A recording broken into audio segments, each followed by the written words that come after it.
Despite how much we focus on the individual drivers in Formula 1, F1 is a team sport, with many roles crucial to the success of each team. And these teams measure their success by finishing as high as possible in the constructors' standings. And possibly one of the most important dynamics within those groups is the pairing between both drivers. But what actually is the ideal dynamic between drivers? Well, most of the time, people look to the number 1 and number 2 driver dynamic, and the most obvious example of this is the Red Bull team, with Max clearly being the current number 1 driver, considering how far off Checo he has been. Now this works well for a season like 2023, where Max was able to confidently beat Checo and bring home the Constructors' Championship for Red Bull, pretty much on his own, which meant over the season, Checo was further back fighting for, usually, a spot on the podium, and this meant the drivers rarely tripped over each other. However, this number 1 and number 2 driver mentality does have its downfalls. For a start, having a driver like Checo be so far off Max can lead to the car development possibly relying heavily on Verstappen, as he was just so much quicker. And even though Max was lucky this season without suffering really any reliability issues, and didn't get caught up in any unfortunate incidents, Checo wasn't necessarily there to pick up the pieces and bring home a win had those things happened. Whereas if you looked at the Valtteri Bottas and Hamilton dynamic, or the Barrichello and Schumacher dynamic of years previous, a slightly closer second driver could have been useful. However, this does run into another issue. The second drivers can then become frustrated. James, it's Valtteri.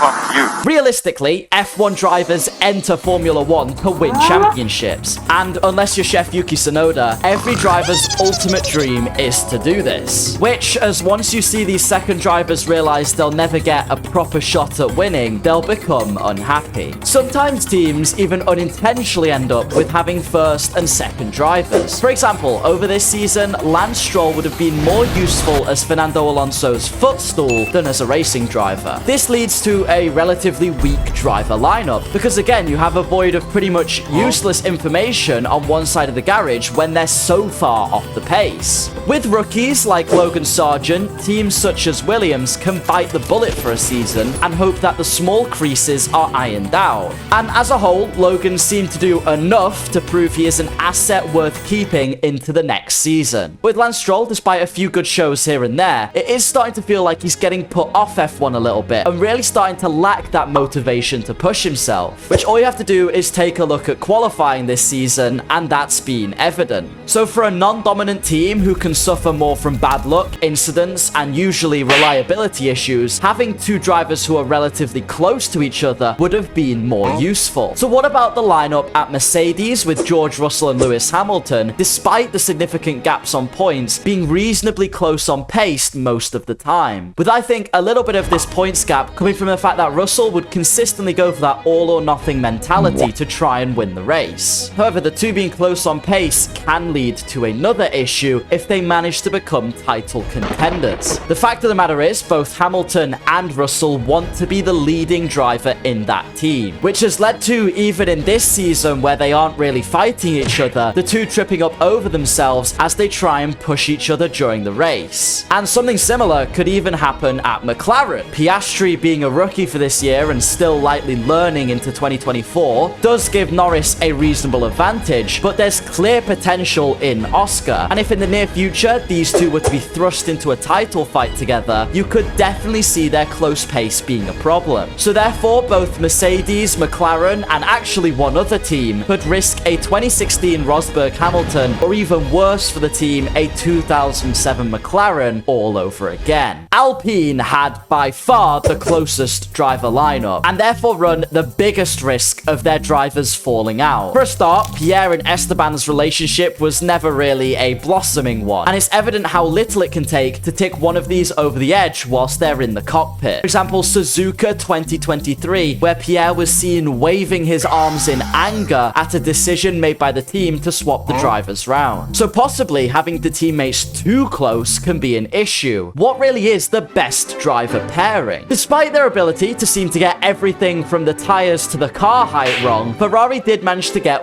one thing right: their choice in drivers. I think it's been clear over the past couple years, Charles, over a season, is the quicker of the two between him and Carlos. But but Sainz is that perfect second driver. He's consistently fast, smart, and probably slightly underestimated by most. On his day, Sainz is definitely able to beat Charles out, but the two Ferrari drivers do seem to have a good amount of respect for each other, despite the slightly messy moment in Monza 2023. And it's likely that in a title fight, Charles would have enough of an edge on Carlos that it wouldn't be too much of an issue for him that the two would end up tangling. However, Carlos can still be given a fair chance at the World Championship as he's a good driver in his own right. So him getting disgruntled with the team seems a little less likely. The thing is, we will never really know how optimized each driver pairing is until they end up in a title fight. And sometimes what you would want as a back marker and a midfield team can be different from what you want when you're fighting at the front. But we're going for 50,000 subscribers by the end of the year. So subscribe if you enjoyed, and goodbye!